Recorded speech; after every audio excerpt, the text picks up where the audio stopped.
Le 26 octobre 1972 est une date qui a marqué l'histoire politique de notre pays, en ce sens que, après 12 coups d'État, le Bénin a retrouvé le chemin de la stabilité politique. Souvenez-vous qu'on disait du Bénin, du Dahomey d'alors, que nous étions l'enfant malade de l'Afrique. Alors, après donc, la révolution du 26 octobre 1972, le Bénin a connu une période de stabilité politique relative. Je dis relative parce qu'il y a eu beaucoup de soubresauts, beaucoup de mouvements qui ont marqué cette période. Mais nous pouvons noter que c'est une période qui a connu une forme de consolidation de l'unité nationale. L'unité nationale a été mise à rude épreuve.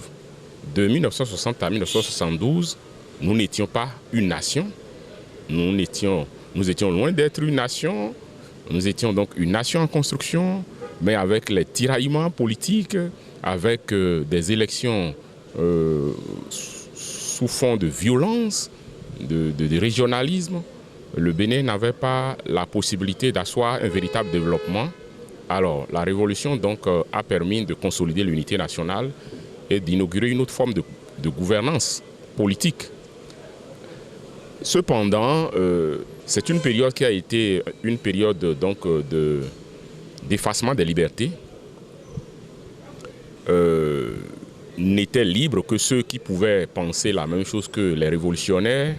Cela a fait que beaucoup d'enfants, de fils du pays, ont été obligés soit de s'exiler et à l'intérieur, s'ils n'étaient pas d'accord, ils étaient purement et simplement jetés en prison. C'était un gâchis parce que c'était quand même des personnes ressources, des personnes de qualité qui pouvaient apporter beaucoup de choses à notre pays. Donc la jeunesse doit retenir que pour construire une nation, on a besoin de tous ses fils et que cette construction ne peut se faire que dans la liberté d'initiative, d'association,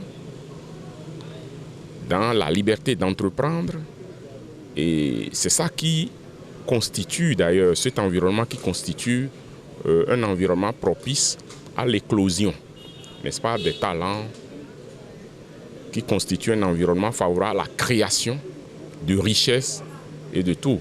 Vous savez, de notre point de vue, l'État ne veut pas tout faire. Ça a été une erreur fatale pour le PRPB.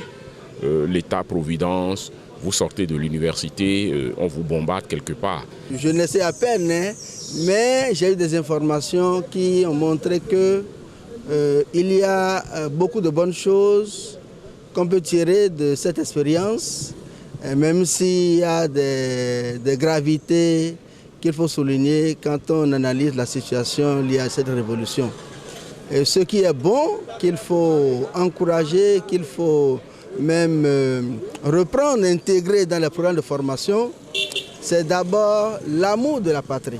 Il me semble que la révolution a voulu éveiller en tous les Dahoméens, tous les Béninois, un amour pour la patrie, un amour que rien ne peut corrompre. Et ça, c'est important. On en a besoin aujourd'hui. Il y a eu beaucoup de non-respect du bien public, mais en même temps, les révolutionnaires voulaient amener les citoyens à respecter scrupuleusement le bien public. C'est une valeur qu'il faut conserver aujourd'hui. En dehors de ça, c'est l'école.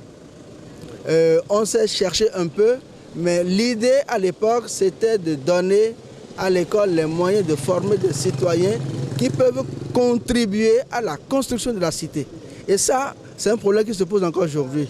Donc, nous devons travailler à avoir une école qui serve véritablement les intérêts du pays, une école qui corresponde véritablement aux aspirations du Bénin, aux ambitions du Bénin, une école qui nous mette véritablement au service de l'homme. Donc, les programmes de formation, les contenus, la façon d'exécuter les programmes, tout cela doit être revu pour que nous puissions progresser. On parle de 50 ans par rapport à la révolution du 26 octobre 1972, mais 50 ans, qu'est-ce qu'on a observé? Est-ce que nous avons progressé réellement? Il y a des raisons, de progresser, il y a des raisons d'espérer. Je crois que si on capitalise tout ce qui a été obtenu, si on ne rejette pas le passé, on pourra évoluer, tirer des leçons et avancer sur ce plan-là, je crois. Cette date anniversaire de la révolution béninoise du 26 octobre 1972, ce qu'on peut dire 50 ans après, c'est que, de par ma propre expérience, jusqu'à ce jour, l'impact de la révolution reste largement positif sur la société béninoise.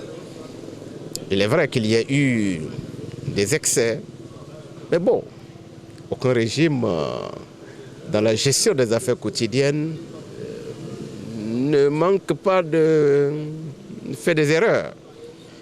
Mais la révolution a permis de stabiliser la gestion politique de notre pays, a permis de raffermir l'unité nationale, de renforcer l'autorité de l'État et de faire en sorte que un certain nombre de bases soient posées pour faciliter même la démocratisation dans notre pays.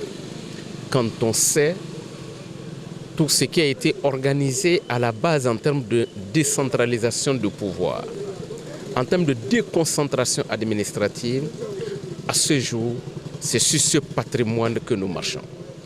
Et je dois dire, depuis la période révolutionnaire, la seule réforme administrative et territoriale qu'il y a eu, c'est peut-être la création de quelques nouveaux départements.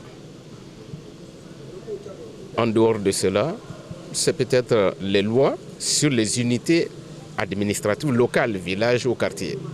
Mais en ce qui concerne l'armature administrative et organisationnelle de l'État, dans ces démembrements, c'est toujours l'héritage révolutionnaire que nous avons. On peut aussi voir dans beaucoup d'autres domaines ce que la révolution a laissé. On ne peut pas nier que la démocratisation de l'école a été largement effective. Et cela a permis de faire émerger dans beaucoup de localités de notre pays de petits noyaux de cadres ou d'élites et qui, à leur tour, continuent de travailler à leur manière pour faire progresser, si vous voulez, la cause de l'école, la cause de l'éducation dans notre pays. La révolution a eu, certes, des moments difficiles en ce qui concerne l'agression du 16 janvier 1977, on ne saurait jamais l'oublier. L'armée nationale a été confrontée pour la première fois à un défi sécuritaire majeur, l'a relevé et nous en sommes toujours fiers. Et je dois dire aussi que sur le plan international, c'est la période révolutionnaire qui a apporté une grande rupture dans les relations internationales de notre pays avec beaucoup d'autres pays. La définition d'une politique extérieure fondée véritablement sur des orientations politiques et idéologiques claires. Je pense qu'on ne saurait oublier ces éléments dans l'héritage révolutionnaire. Maintenant, il y a eu certes de la répression, il y a eu des victimes dont on regrette leur mémoire, mais ce qui est curieux, c'est que à la fin de tout ça, et après la conférence nationale, les victimes sont allées chercher celui qui était considéré comme bourreau et l'ont remis en selle. Ça, c'est la magie de notre pays et c'est aussi ce que la révolution a permis en termes de recomposition sociale et politique de notre pays.